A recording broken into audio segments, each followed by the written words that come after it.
Baik saudara-saudara, ada satu hal yang sering saya katakan pada kita harus paham, kita ini hidup dalam kenyataan. Kita bukan sedang bermimpi dan juga tidak sedang berimajinasi. Jadi apa yang kita alami, kita jalani itu adalah sebuah fakta tentang kehidupan. Ya, manusia berpikir, manusia merasa, itulah namanya orang itu hidup. Jadi kalau orang hidup, ya dia aktif. Karena manusia diciptakan memang menjadi pribadi yang aktif. Dia punya emosi, dia punya pikiran, dia punya perasaan. Tapi hari ini saudara, saya ingin menggarisbawahi namanya keinginan. Kalau ada 2 orang bertemu, pasti ada 2 keinginan di sana. 5 orang bertemu, ada 5 keinginan di sana. Betul saudara? Nggak usah jauh, di rumah aja misalnya, suami, istri, 2 anak, 4-4 punya keinginan. Nah sering kali saudara, setiap orang merasa keinginannya itu benar dan harus diikuti. Sehingga terjadilah benturan. Karena apa? Keinginan yang tidak bisa dipadukan. Bahkan orang mengatakan kalau nggak begini aku nggak mau. Aku maunya begini, kalau nggak begini ya udah. Nah itu biasanya ya terjadi saudara. Bahkan kadang-kadang saudara, membangun persahabatan kan nggak mudah. Nggak pernah orang 2 kali ketemu langsung kita sahabat ya. Enggak. Itu pasti orang Medan bilang ece-ece. Sahabat itu dibangun jangka panjang. Betul saudara? Bertahun-tahun. Berapa kali ketemu, berapa kali komunikasi. Sampai kita merasa nyaman dengan dia. Baru kita berani menjadikan sahabat. Makanya ada orang mengatakan bertemanlah dengan sebanyak mungkin. Tapi bersahabatlah dengan sesedikit mungkin orang. Kenapa? Sahabat itu adalah orang yang bisa merasakan yang kita rasakan. Ketika kita sedih, dia ikut sedih. Kita suka cita, dia suka cita. Yang penting kita berani bercerita apapun pada dia. Kenapa kita anggap sahabat? Tapi kalau teman bisa say hello, bisa aja ngopi bareng, jalan bareng, tapi bukan sahabat teman. Tapi coba bayangkan, kadang-kadang kita udah bangun persahabatan puluhan tahun. Tapi hanya satu peristiwa, keinginan nggak bisa disatukan. Bisa pecah kongsi, pekong. Betul nggak? Hanya satu peristiwa bisa memisahkan kita. Itulah anehnya hidup. Hanya karena keinginan yang tidak terpenuhi oleh sahabat kita. Maka kita katakan ternyata selama ini kau munafik. Nah coba lihat. Selama ini aku salah menilai kau. Padahal cuma satu peristiwa. Nah saudara, karena itu sekarang kita bicara keinginan. Dalam Alkitab di Yakobus pasal yang keempat, ayat 1, dari manakah datangnya sengketa dan pertengkaran di antara kamu? Bukankah datang dari hawa nafsumu yang saling berjuang di dalam tubuhmu, hawa nafsu keinginan? Setiap orang punya keinginan. Setiap orang punya hawa nafsu. Dan memang Tuhan ciptakan manusia dengan keinginan. Makanya manusia diwajibkan membuat pilihan-pilihan, saudara. Membuat pilihan. Saya kembali misalnya tadi ketika kita ketemu dengan orang yang tidak sama keinginan dengan kita. Pilihan kita kan hanya 2. Yang pertama adalah, ya sudah, kita sepakat untuk tidak sepakat. Betul, saudara? Keinginanmu begitu kan? Ya udah, kita sepakat aja bahwa kita nggak bisa satu. Aku begini, engkau begitu. Sama saja. Hanya kita putuskan begitu. Karena apa? Walaupun katakan, yang penting persahabatan kita jangan sampai terputus. Enggak, udah terganggu, udah pasti. Enggak bisa lah, enggak usah basa-basi lah. Betul saudara? Paling tidak sudah ada satu cerita dalam sejarah hidup kita, saya pernah konflik dengan dia karena keinginan kami enggak sama. Atau pilihan yang kedua, kita paksa dia ikut keinginan kita. Mungkin kita bisa kalahkan dia karena kita mungkin lebih powerful dari dia. Tetapi saudara, dia akan jadi korban. Karena mengikuti keinginan kita. Ini yang sering terjadi dalam hidup saudara. Dan rumah tangga juga sama, suami istri bisa terjadi begitu. Cuma salah satu ngalah aja, makanya awet. Gitu ya. Padahal kalau mau diikuti, gimana saudara?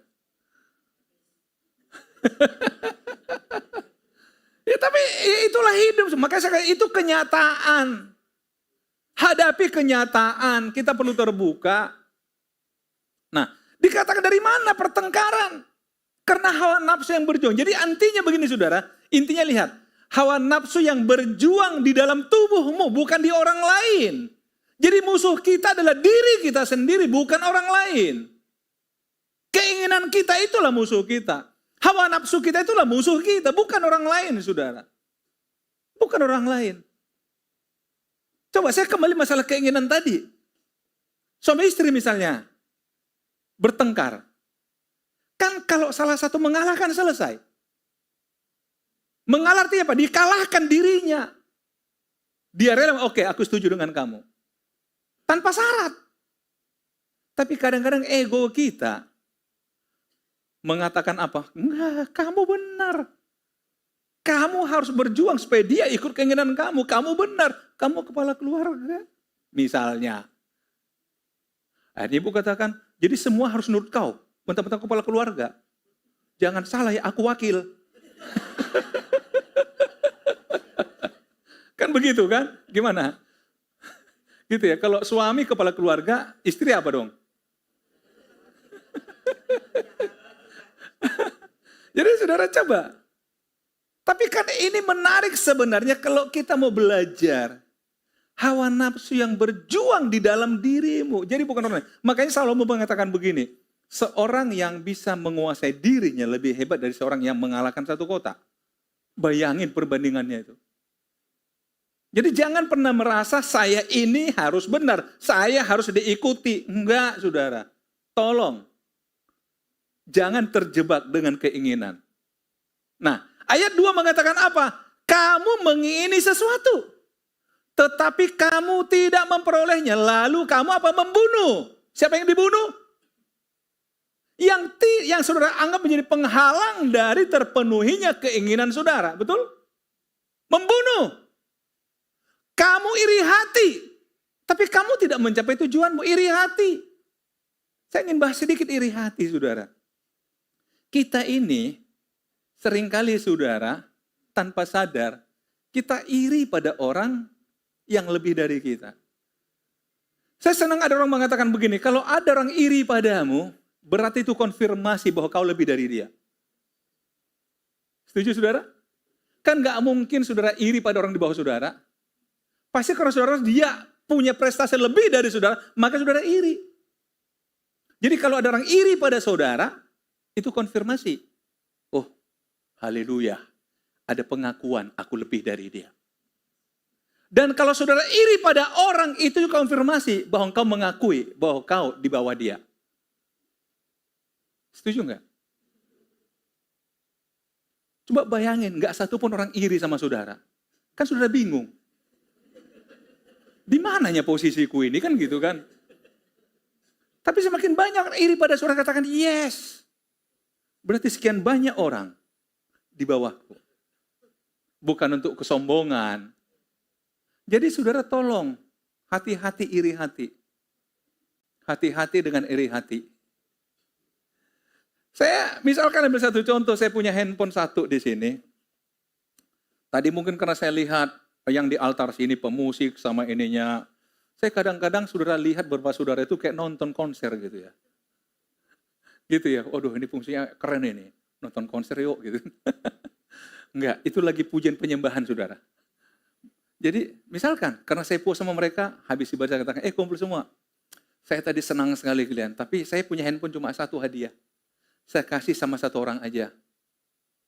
Kalau kasih WL-nya kan katakan, wah iyalah dia WL. Coba kalau saya kasih sama singernya. Misalkan, tadi saya bilang, Denny. Denny lagi lah. Tadi pagi Denny lagi. Dapat 2 di hari ini handphone. Kira-kira yang 8 bilang apa? Kok dia, Om? Kok bukan yang WL? Kok dia? Pasti, betul? Tapi coba, kalau Denny, dia terima, oh makasih Om, makasih Om, makasih Om. Malah dia lihat lagi yang 8, makasih Om. Gimana? Pasti yang 8 katakan pilih kasih. Gembala kita pilih kasih. Pasti kan? Ini barang saya kan punya pertimbangan untuk siapa saya kasih. Harusnya Yang 8 katakan, kok ke dia? Berarti dia lebih dari kita. Lebih dari kita. Ya udah kita terima aja kekalahan kita, kan gitu. Dan dia kenapa gini? Itu kan sama dengan apa? Aku lebih dari kalian loh. Buktinya apa daripada dia? Saudara, tapi itulah hidup. Sederhana itu sebenarnya kalau kita mau berpikir. Jadi iri hati itu saudara, itu sama dengan saudara menunjukkan saudara itu orang lemah. Kalah sama orang. Iri hati. Lihat. Tetapi kamu tidak mencapai tujuan. Artinya apa? Iri hati itu justru tidak membuat saudara memperoleh apa yang saudara inginkan. Lalu kamu bertengkar dan kamu berkelahi. Kamu tidak memperoleh apa-apa karena kamu tidak berdoa. Di sini nasihat firman Allah sebenarnya yang perlu adalah berdoa kalau kamu punya keinginan. Bukan iri hati, bukan bertengkar, bukan menyalahkan orang lain. Sebab musuh kita adalah diri kita sendiri. Diri kita sendiri. Dulu saya punya kakak saudara, tapi ini udah puluhan tahun yang lalu lah. Satu ketika dia belanja barang banyak, kan biasa yang ada voucher gitu kan, yang kupon-kupon. Jadi setiap kelipatan sekian satu kupon, isi itu. Satu ketika, ini kakak saya nih, dia suruh asisten rumah tangganya, isi aja lah untuk kamu. Tapi lama-lama dia mikir, nanti kalau dapat sungguhan, lebih kaya dari saya dia. Akhirnya, sebagian aja lah. Nah, coba segitu aja pun nggak siap deh orang lain diberkati, coba. Kadang-kadang kita ini orang, padahal bukan, kita kan nggak dirugikan kan, itu kan hanya kupon. Didapat saudara, tapi saya pribadi saudara, saya tidak pernah berpikir saya akan dapat berkat melalui kupon, enggak saudara. Jadi saudara nggak usah pasang kupon lah. Ya, jadi saudara kita kembali saudara, iri hati, berdoa yang perlu. Kalau ada apa-apa berdoa. Tetapi saudara berdoa juga, lihat. Atau kamu berdoa juga tapi kamu tidak menerima apa-apa karena kamu salah berdoa. Wah, kok salah? Sebab yang kamu minta itu hendak kamu habiskan untuk memuaskan. Kembali lagi hawa nafsu, mutar lagi kan. Keinginanmu, hawa nafsumu, daging. Nah karena itu sudah dari mana kita tahu keinginan kita itu murni? Dari mana saudara? Saya sih disiapkan itu khotbah minggu depan, saudara. Tapi sekarang, saudara, saya mau kasih dua perbandingan. Dua perbandingan tentang keinginan. Yang pertama, coba kita masuk di dalam Kejadian pasal 3. Manusia pertama. Lihat perbandingannya ya. Adapun ular ialah yang paling cerdik dari segala binatang di darat yang dijadikan oleh Tuhan Allah. Ular itu berkata kepada perempuan itu, tentulah Allah berfirman, semua pohon dalam taman ini jangan kamu makan buahnya, bukan? Ini bertanya. Tentulah Allah berfirman, semua pohon dalam taman ini jangan kamu makan buahnya, bukan? Saudara kalau perhatikan nanti, ini iblis, dia hanya ganti kata boleh dengan jangan. Harusnya boleh kamu makan buahnya, bukan? Harusnya begitu. Tapi ini jangan kamu makan, bukan? Iblis pinter. Satu kata aja dia ambil, dia rubah, tapi merubah arti. Makanya orang-orang dengar khotbah ngantuk-ngantuk itu bisa kena. Jadi saudara tolong simak baik-baik kalau dengar khotbah saudara. Jangan sampai ada satu kata yang kehilangan. Halo? Saya sudah katakan, saya pernah buat pengakuan, saya itu penakut saudara. Benar, saya penakut. Jadi saudara, kalau ada orang lihat ke depan, tapi matanya tinggal putih gini, itu saya takut. Benar, jadi tolong jangan takut-takuti saya waktu saya khotbah. Saya penakut ya, tolong ya. Saya berikan mandat pada saudara yang di sampingnya, kalau begitu senggol dia. Bapak Gembala takut. Oke. Jadi saudara, oke. Itu bergurau, tapi serius. Jangan kamu makan buahnya. Padahal sebenarnya lihat, sampai di sini Hawa itu masih enak. Lalu saat perempuan pada ular itu, buah pohon-pohon dalam taman ini boleh kami makan. Boleh kami makan. Ular katakan, jangan kamu makan. Boleh kamu makan. Cuma persoalannya ini koma. Tetapi Tentang buah pohon yang ada di tengah-tengah taman, Allah berfirman, jangan kamu makan apapun ataupun raba buah itu, nanti kamu mati. Nah, ketika ada kata tetapi, saudara, kalau ada kalimat, ada kata tetapi, itu menentang kalimat sebelumnya. Tetapi, hampir sama kan? Ketika saudara dengar firman Tuhan, saudara memang setuju. Ya, bagus sih khotbahnya, tetapi, udah. Sudah, kalau pakai tetapi sudah. Itu sama dengan saudara katakan, ya. Tetapi kita kan masih di dunia. Ini firman Tuhan untuk orang di dunia. Bukan untuk orang di sorga. Betul saudara? Jadi enggak usah lah, kita kan masih di dunia. Iya. Justru karena di dunia sudah dikasih khotbah. Iya, kalau di sorga enggak lagi. Tetapi tentang ini, saudara, ini jebakannya.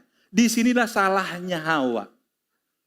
Harusnya ketika ular mengatakan, bukankah Allah berfirman semua pohon dalam tidak, jangan kamu makan. Dia kata, enggak, salah kamu. Boleh, selesai. Kan persis simpel itu kan, tapi ini enggak. Coba diulas, tetapi dibuat melebar. Nah akhirnya iblis ngikutin yang ini, buah ini. Bukan lagi masalah yang boleh dimakan, tapi iblis langsung kepada kenapa nggak boleh dimakan. Mulai dirangsang keinginannya Hawa. Akhirnya ayat 4, tapi ular itu berkata pada pohon itu, sekali kamu tidak akan mati. Tetapi, nah diulangi lagi, tetapi Allah mengetahui bahwa pada waktu kamu memakannya, matamu akan terbuka dan kamu akan menjadi seperti Allah. Tahu tentang yang baik dan yang jahat. Langsung diganggu. Kamu akan menjadi seperti, wow, kamu akan menjadi seperti. Makanya saudara, kalau kadang-kadang kita pergi, ibu-ibu khususnya, kalau belanja, beli baju, pasti ada itu foto orang keren. Artis kah atau siapakah, betul nggak? Akhirnya ketika ibu-ibu bayangan dia, oh kalau aku pakai aku kayak dia ini. Syahrini dan teman-teman. Misalnya. Makanya foto mereka taruh di situ. Oh, aku akan jadi seperti. Wow. Apalagi yang cuma mengatakan, ibu sama dia nggak jauh beda, Bu. Nggak jauh beda. Nasib aja nggak pas. Tapi saya berharap kalau ibu pakai ini, aduh, orang nggak bisa bedakan, Bu. Nah, coba. Masa sih nggak bisa bedain? Akhirnya kita, yung. Mulai berpikir, iya ya, mulai berpikir, waduh gini. Akhirnya, oh iya ya. Nah ini cara iblis, saudara. Cara iblis. Engkau akan menjadi seperti. Yang diganggu apa? Keinginan. Akibatnya apa? Lihat. Ayat yang ke-6. Perempuan itu melihat. Nah kalau keinginan udah ada mulai ngelihat. Mulai nawar. Mulai berpikir bisa cicil enggak? 6 kali bayar bisa enggak? Bahwa buah pohon itu baik untuk dimakan dan sedap kelihatannya. Lagi pula pohon itu menarik hati karena memberi pengertian. Ia mengambil dari buahnya dan dimakannya dan diberikannya juga kepada suaminya yang bersama-sama dengan dia. Dan suaminya pun memakannya. Sudah lihat? Keinginan mulai diikuti, karena dirangsang oleh iblis, dia makan. Dia bagi pada suami. Jadi saudara, satu ketika ada seorang ibu bertanya, loh ternyata suaminya bersama-sama dengan dia. Kok suaminya nggak ngelarang? Terus suaminya di situ juga dia bilang, kalau kalian dilarang kan marah. Selalu ada jawaban, gitu ya? Para suami gitu ya, istri kalau larang marah ya? Ini khotbah kemana arahnya gitu ya? Kok nyasar-nyasar ini ya? Oke lah. Artinya begini, jangan salahkan istri. Itu maksudnya, saya bela istri loh ini. Bela istri. Oke? Dan juga suami. Yang bersama-sama dengan dia. Nah, saudara lihat. Apakah mereka seperti yang dikatakan iblis, engkau akan jadi seperti Allah? Enggak. Malah diusir dari Taman Eden. Tempat yang nyaman, yang enak, diusir. Karena apa? Keinginan. Makanya hati-hati dengan keinginan. Kadang-kadang kita berpikir kalau aku ikuti keinginan, wah aku jadi begini. Tapi nyatanya begitu kita ikuti, kita jatuh. Kita jatuh. Jauh dari apa yang kita bayangkan. Jauh dari apa yang orang tawarkan pada kita. Makanya hati-hati dengan keinginan. Tapi perbandingan yang lain saudara kita lihat, Yesus. Maka Yesus dibawa oleh roh ke padang gurun untuk dicoba iblis. Dan setelah berpuasa 40 hari dan 40 malam, akhirnya laparlah Yesus. Ayat 3. Lalu datanglah si pencoba itu dan berkata kepadanya, jika engkau anak Allah, perintahkanlah supaya batu-batu menjadi roti. Ini iblis. Yesus sedang lapar. Dikasih ide kayaknya, jadi kayak batu jadi roti. Tapi Yesus menjawab, ada tertulis manusia hidup bukan dari roti saja, tetapi dari setiap firman yang keluar dari mulut Allah. Artinya apa? Kalau masalah hidup aja nggak pakai roti pun saya bisa hidup. Tuhan berkuasa. Itu kata Yesus. Artinya apa? Yesus ketika bicara roti, dia jawab roti. Nggak melebar kemana-mana kayak Hawa tadi. Nah iblis nggak menyerah. Kemudian iblis membawanya ke kota suci dan menempatkannya di bunga milik Allah. Lalu berkata kepadanya, jika engkau anak Allah, jatuhkanlah dirimu ke bawah sebab ada tertulis. Lihat iblis hebatnya ini. Mengenai engkau, ia akan memerintahkan malaikat-malaikatnya. Dan mereka akan menatang engkau di atas tangannya. Supaya kakimu jangan terantuk. Kadang-kadang kita terjebak saudara. Oh dia pakai Alkitab kok. Dia baca ayat. Loh ini iblis juga. Ada tertulis. Tapi jawab Yesus. Yesus berapa adanya? Ada pula tertulis. Nah laga ayat ini. Janganlah engkau mencobai Tuhan Allahmu. Jadi kalimat-kalimat di sini mematahkan, tidak memberi kesempatan untuk berargumentasi kayak Hawa tadi. Kenapa? Yesus nggak terganggu dengan tawaran-tawaran itu. Dan iblis membawanya pula ke atas gunung yang sangat tinggi dan memperlihatkan kepadanya semua kerajaan dunia yang dengan kemegahannya. Dan berkata kepadanya, semuanya itu akan kuberikan kepadamu jika engkau sujud menyembah aku. Saudara lihat, ditawarin dunia loh. Ditawarin dunia. Tapi di sini ketahuan bohongnya iblis. Apa haknya iblis menawarkan dunia kepada Yesus? Tapi bukankah jebakan ini berlaku sampai hari ini? Iblis menawarkan, kau akan kuberikan ini, yang penting begini, berikan ini. Akhirnya kita disuruh bawa tumbal macam-macam saudara. Ternyata apa saudara? Ditawarin kita yang dia tidak punya. Tapi Yesus katakan apa? Lihat. Maka berkatalah Yesus kepadanya, enyahlah iblis. Itu sebabnya iblis kalau ganggu pikiran saudara, tolak aja. Jangan diikuti cara berpikir. Enyah kau iblis. Dalam nama Yesus, pergi kau iblis. Sebelum dia memperdaya saudara. Sebab ada tertulis, engkau harus menyembah Tuhan Allahmu. Dan hanya kepada dia sajalah engkau berbakti. Lihat. Karena Yesus enggak punya keinginan. Hawa punya keinginan. Jadi Yesus tidak ada konflik of interest. Enggak ada konflik kepentingan, saudara. Kenapa kita sering kalah? Karena kita punya konflik of interest. Kita punya keinginan yang terlalu kuat. Ambisi yang terlalu berlebihan. Supaya engkau menjadi, engkau akan menjadi. Akhirnya apa yang terjadi, saudara? Kita terjebak. Tapi lihat ayat yang 11. Lalu iblis meninggalkan dia, kalah. Dan lihatlah apa? Malaikat-malaikat datang melayani Yesus. Ketika kita bisa kalahkan keinginan kita yang coba ditunggangi oleh iblis, lihatlah bagaimana Tuhan menjawab doamu. Maka dikatakan di tadi itu Yakobus 4, engkau tidak berdoa sih. Engkau coba lawan dengan keinginanmu, dengan kemampuan, akhirnya kau kalah. Tapi hari ini hati-hati dengan keinginan. Amin saudara. Tuhan Yesus memberkati.